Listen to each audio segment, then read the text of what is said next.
Pour la municipalité de Gennevilliers, ce projet de démolition-reconstruction, pour nous c'est un projet qu'on a travaillé main dans la main avec France Habitation, puis qui est devenu Séquence. Nous l'avons travaillé pour restructurer le quartier et aussi pour reloger les habitants dans des logements neufs, des logements agréables et aux normes actuelles pour une meilleure qualité de vie. Donc on est plutôt content de ce partenariat qui va se terminer dans quelques années une fois que le site sera complètement densifié. On est très content de ce partenariat avec Séquence et de cette opération. À Gennevilliers, ici dans le quartier, c'est une opération finalement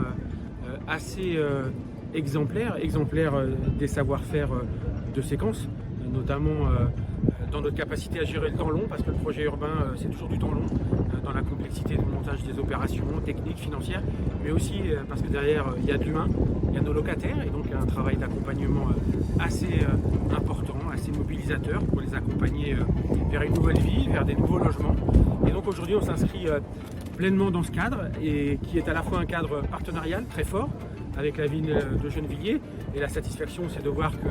la ville partage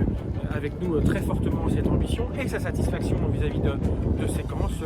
de nos équipes, et ça l'est d'autant plus que ici, comme dans beaucoup d'autres secteurs en Ile-de-France, on va être engagé sur des projets très importants, très longs, de régénération urbaine, mais qui sont à la fois apporteurs de meilleur confort pour nos locataires et puis de développement pour Séquence, de logements sociaux familiaux classiques, mais aussi pour Séquence Solidarité, d'hébergement spécifique, et puis aussi pour notre COP, notre OFS, avec de l'accession sociale à la propriété. Donc cette opération finalement c'est un beau condensé de l'ensemble de nos savoir-faire et de ceux qu'on développe partout sur le territoire francilien. Alors je dirais que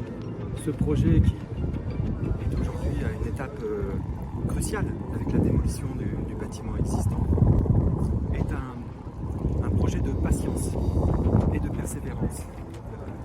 Voilà 9 ans que le permis d'aménagement a été déposé, validé, et on continue à travailler. Aujourd'hui, on commence à voir le résultat de cette culture urbaine, la restructuration de cet ensemble. Le fait d'avoir un bâtiment existant ici nous oblige à travailler sur un îlot qui vient à l'alignement des voies, et de faire un travail sur le cœur d'îlot qui va être travaillé dans le sens de la qualité environnementale avec le traitement de l'absorption de l'eau, l'îlot de fraîcheur, puisqu'on prévoit de mettre beaucoup de pleine terre ici, et peu de parkings qui viennent polluer justement ces espaces verts. Sophia Taori, chargée de développement social et urbain à l'APES pour la commune de Gennevilliers entre autres. On a accompagné ce projet de démolition-reconstruction depuis 2015 maintenant, depuis le début du projet finalement. Notamment avec la réalisation de plusieurs projets mémoire qui visaient à mettre en avant, mettre en lumière les témoignages des habitants, leur vécu, leur expérience, puisque certains habitants ont emménagé dans cette barre à leur construction par exemple, donc ils sont restés des dizaines d'années dans cet immeuble de Grenu.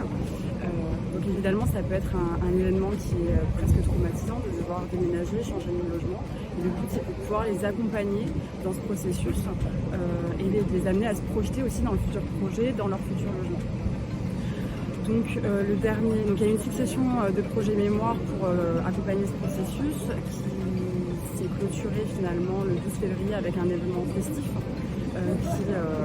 venait mettre un point d'angle finalement de tous ces projets mémoire. On a pu présenter aussi les différentes ressources qui avaient été produites lors de ces projets, donc notamment un livret de témoignages, un film qui a été réalisé par la ville, un podcast et une série de photos. Et voilà, le but c'était de se retrouver dans ce moment festif, de présenter ces ressources, de donner la parole réellement aux habitants et d'avoir un moment convivial, notamment dans cette période compliquée du Covid. Donc ça a été un succès avec une centaine de personnes présentes et on espère continuer à accompagner ce processus une fois que le projet sera réellement terminé.